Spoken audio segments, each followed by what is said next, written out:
Et bonjour à tous, je suis ravie de vous retrouver aujourd'hui dans cette ambiance un petit peu étrange puisqu'on en est à notre deuxième semaine de confinement.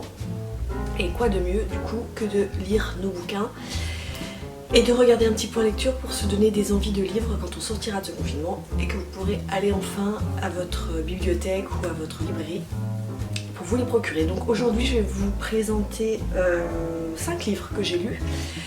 J'en ai 3 en ma possession, les 2 autres je vous mettrai des petites images pour vous les montrer.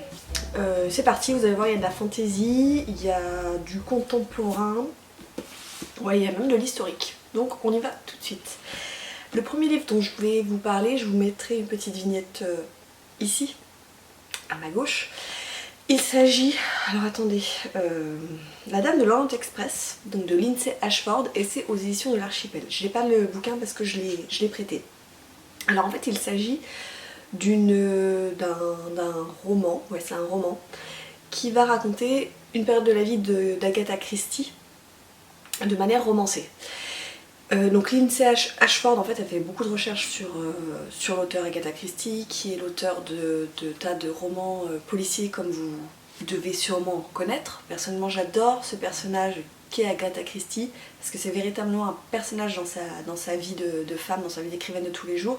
Je vous conseille d'ailleurs à ce sujet son autobiographie qu'elle a écrite, c'est passionnant.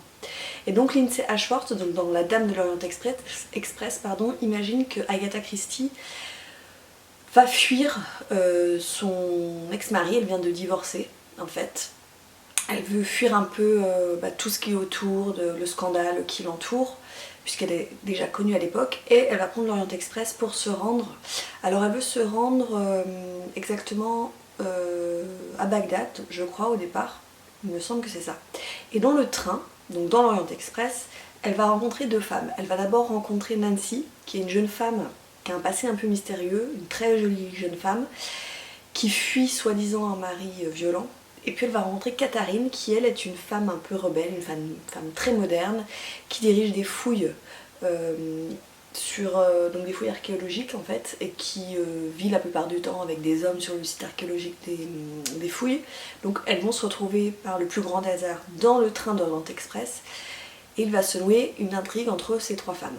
C'était vraiment bien. D'abord, moi j'ai adoré l'ambiance dégagée par ce bouquin parce qu'on est vraiment dans les années... on est juste après Attendez, je vous dis une bêtise ou pas? Première ou Seconde Guerre mondiale? Je me rappelle plus. Je sais plus. Oh là là, parce que j'ai lu il y a un petit moment. Enfin bref, on est vraiment dans une ambiance un peu désuète. L'Orient Express, c'est vraiment un train de prestige, un train luxueux. Et on est vraiment dans cette ambiance où on vous sert encore le tea time, où on respecte chaque personne, chaque chose, où l'étiquette anglaise notamment est vraiment encore très présente. Donc moi j'ai bien aimé ce côté-là. Et puis ensuite, on va glisser peu à peu vers des intrigues qui au départ on voit pas très bien pourquoi ces 3 femmes elles auraient à voir les unes avec les autres. Et puis finalement ça se révèle assez sympa. Donc je vous le conseille vraiment si vous aimez bien Agatha Christie et si vous aimez l'ambiance des romans anglais, et bah foncez, ce livre il est fait pour vous et je vous le recommande chaudement. Le deuxième livre que j'ai lu, que je n'ai pas en ma possession, parce qu'on va commencer par cela, il s'agit donc de Shadowscent, le tome 1 de P.M. Freestone, et c'est édité aux éditions de La Martinière Jeunesse. Pareil, j'essaierai de vous mettre une petite image ici pour vous l'incruster. Alors, ce livre c'est de la fantasy young adult. Et je n'ai pas du tout aimé. Je l'ai lu, heureusement j'ai fait une lecture commune avec Amela Xbook sur Instagram. Et heureusement qu'on était toutes les deux à faire cette lecture commune parce que je crois que sinon j'aurais abandonné ce bouquin. Je l'aurais laissé tomber. Alors, le pitch de départ est assez intéressant. On est dans un royaume un peu... Alors c'est médiéval et un peu Moyen-Orient. Un peu cette ambiance-là, Scheherazade, etc. Et on va suivre une jeune femme qui s'appelle Raquel. Alors déjà, le fait qu'elle s'appelle Raquel et pas Rachel, alors je sais que ça existe Raquel, mais moi ça m'a perturbée. Et en fait, elle est un peu dissidente, c'est une pauvre jeune fille qui vit avec son père, qui a perdu une jambe, c'est un vétéran de l'armée, etc. Elle vit dans un village, et en fait elle fabrique des potions, elle fabrique des parfums, parce qu'en fait les potions, les parfums ont vraiment une très grande valeur dans ce monde-là, dans cet univers-là. Donc on part là-dessus. Et donc elle va un peu gravir les échelons et se rapprocher d'ailleurs du maître des parfums à la cour qui va l'engager comme apprenti parce qu'elle est vraiment très douée dans sa partie. Et puis elle va se trouver au mauvais endroit au mauvais moment puisque le futur empereur va mourir. Enfin non, il meurt pas, il va être empoisonné très sévèrement. Et donc elle, sa seule solution, ça va être de prouver son innocence, donc elle va s'échapper pour essayer d'aller trouver le remède, l'antidote à son empoisonnement. Elle va être accompagnée par Ash dans son périple, qui était le bouclier de l'empereur, le bouclier, c'est-à-dire son protecteur, son garde du corps. Alors, ce qui s'avérait prometteur, c'est-à-dire l'histoire des parfums, des potions, etc., ça c'était pas mal au départ et en fait ça prend pas vraiment cette direction. J'ai trouvé que l'auteur elle enfonce que des portes ouvertes en fait. Elle va pas laisser loin dans son univers, elle le développe pas assez. Ça c'est la première chose. La deuxième chose qui m'a fortement perturbée, c'est qu'en fait, on devine tout depuis le départ. Notamment l'histoire d'amour entre Ash et Bidule, là, Raquel. En fait, dès qu'ils se voient, moi je me suis dit ouais ils vont finir ensemble, voilà. Mais vous n'avez pas besoin de... Là je vous gâche rien quoi, c'est vraiment vous le voyez comme le nez en plein milieu de la figure dès que vous ouvrez ce bouquin. Voilà, il n'y avait aucun rebondissement intéressant, c'est un schéma narratif qu'on a déjà vu dans des romans young adult, c'est vu, revu, mâché, remâché.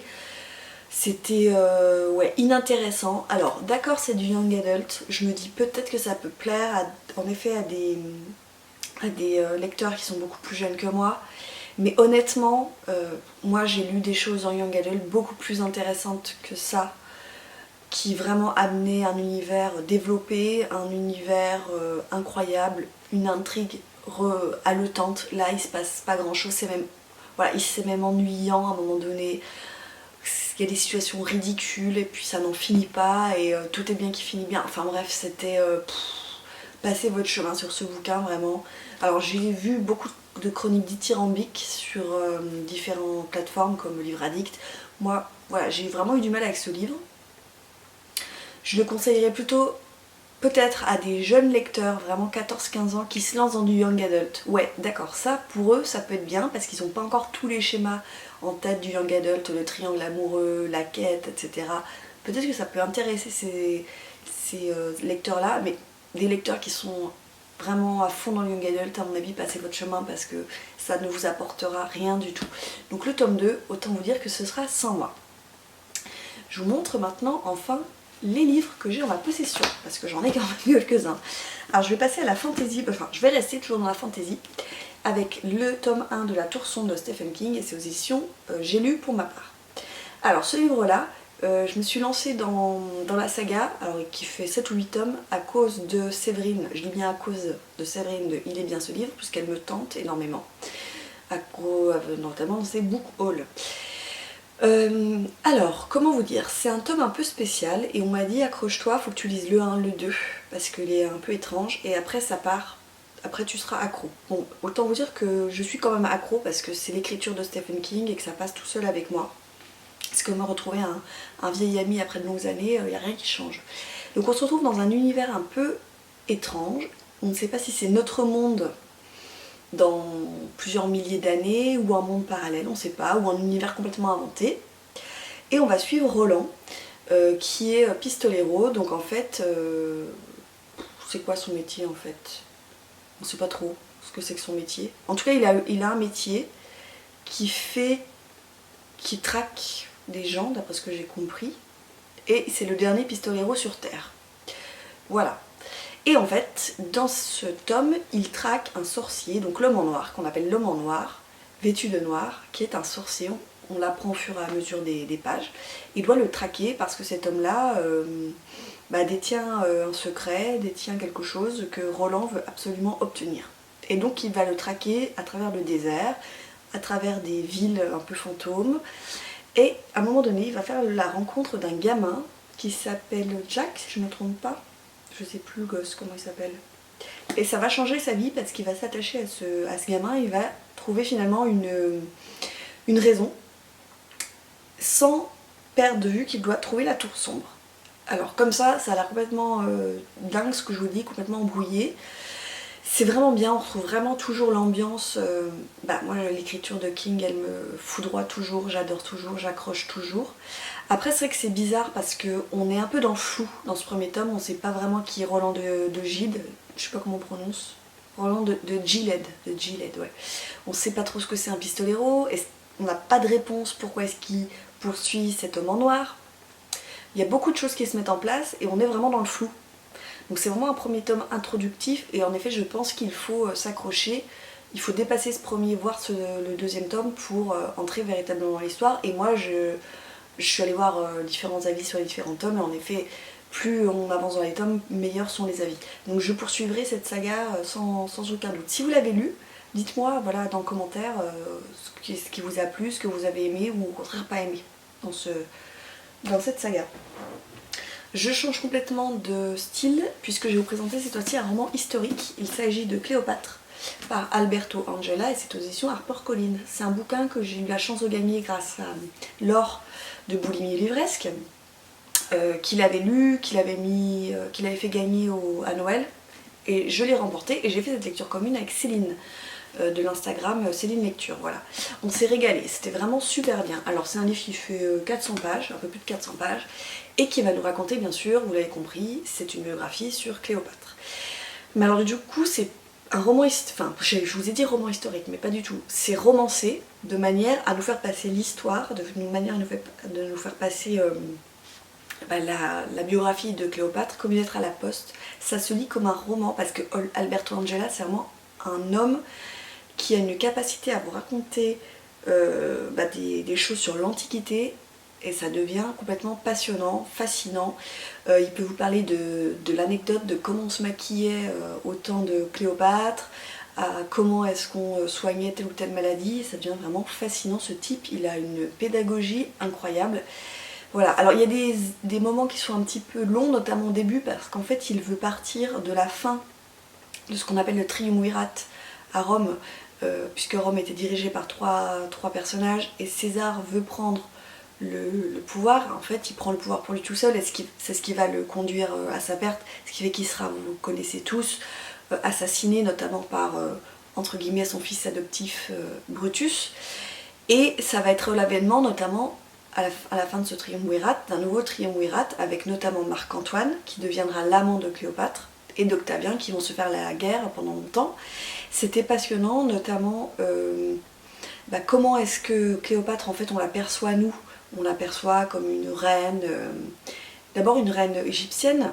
Alors elle n'était pas du tout issue d'une famille égyptienne, elle était plutôt d'une ascendance grecque et macédonienne d'abord.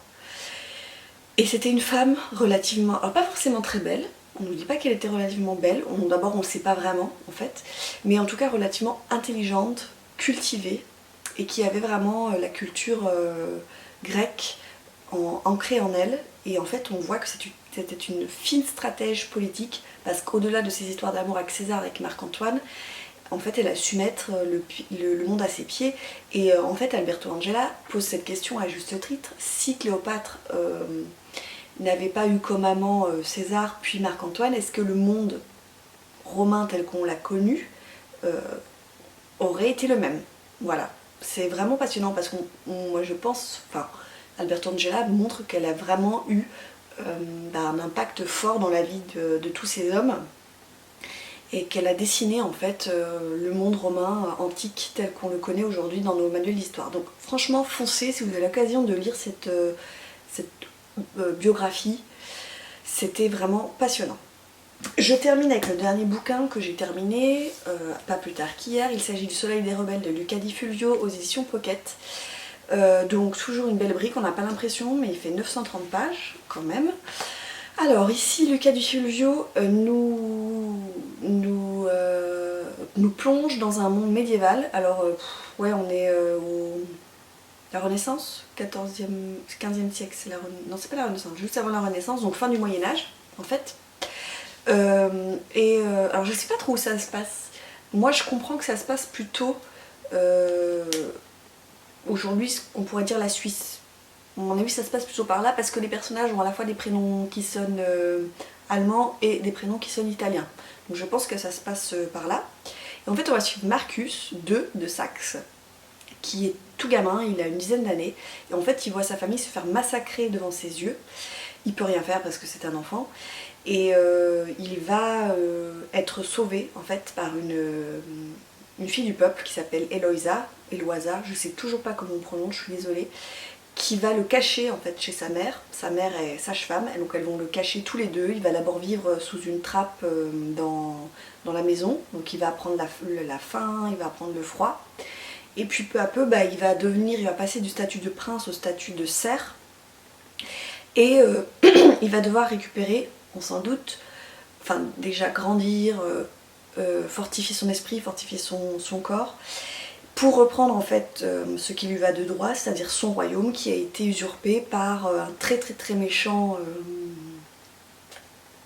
je sais pas, il est pas roi, il est pas empereur, il est prince, il est baron, j'en sais rien, qui s'appelle Osternitz, je ne sais pas comment ça se prononce, j'ai jamais réussi à le prononcer dans ma tête, c'était compliqué. Voilà, donc ça va être l'histoire de ce gamin qui passe en fait du statut de prince, de petit prince, sauvé par une fille du peuple, à serf, apprendre vraiment ce que c'est que la vie à cette époque, et on voit que c'est terrible. En fait, les paysans sont traités vraiment comme du bétail, c'est-à-dire que leur vie ne représente rien. En plus, bon, du Califulio, quand il peint des méchants, il les peint vraiment très méchants. Donc le Osternitz là, il est vraiment, c'est la pire des pourritures, il viole, il tue à tour de bras, c'est une horreur. Et comment est-ce que ce gamin va réussir à s'élever pour finalement reconquérir la place qui lui était due au départ, et insuffler en fait l'espoir chez ces paysans qui sont toujours des serfs, qui ne sont pas libres, notamment à travers les rebelles, puisqu'il y a des rebelles qui se cachent dans la forêt, un peu à la manière de Robin des Bois. Voilà, c'était. Alors moi j'ai trouvé que le début était un peu long à se mettre en place, parce qu'on suit en fait Marcus, qui s'appellera Michael, gamin tout petit avec Eloisa, donc ils ont une dizaine d'années. J'ai pas trouvé que c'était le plus passionnant, voilà.